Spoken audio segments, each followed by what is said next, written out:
السلام علیکم سامعین، یکم ذی قعدہ اور 10 مئی ہیں۔ خبر کا عنوان ہے وزیر اعلیٰ کو ضمانت مل گئی ہے۔ معاملہ دہلی سے متعلق ہے۔ دہلی کے وزیر اعلیٰ اروند کیجریوال کو آج سپریم کورٹ نے عبوری ضمانت دے دی ہے، یعنی انترم ضمانت دے دی ہے۔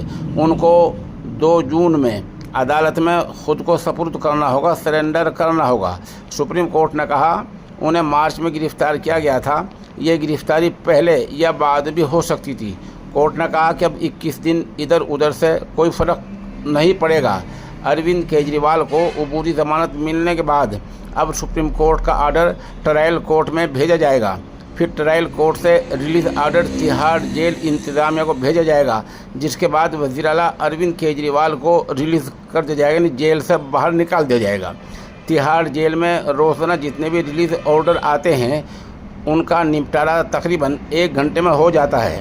ایسے میں پوری امید ہے کہ آج ہی شام تک اروند کیجریوال جیل سے باہر آ جائیں گے۔